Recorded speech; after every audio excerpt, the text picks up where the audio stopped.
susuriin ko.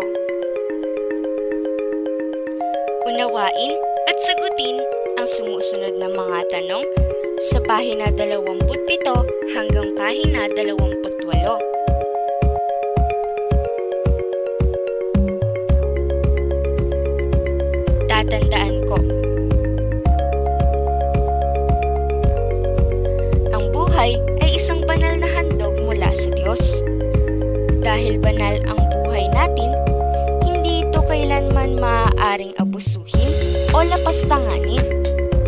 Ang buhay ay iginagalang, inaalagaan at minamahal. Ang Diyos ang nagbigay ng buhay na tinatamasa natin sa mundong ito. Walang tao ang maaaring bumawi o kumuha nito sa atin.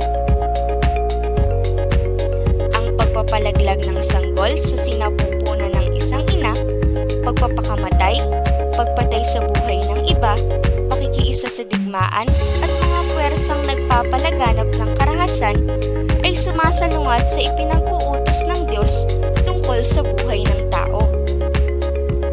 Kahit ang mga sistemang nagpapahirap sa kalagayan ng mga dukha sa isang lipunan ay lumalabag din sa karapatan ng taong mabuhay ng matiwasay at marangal. Tungkulin nating lahat na pangalagaan ang buhay na handog ng Diyos sa atin. At dito nagtatapos ang ika-9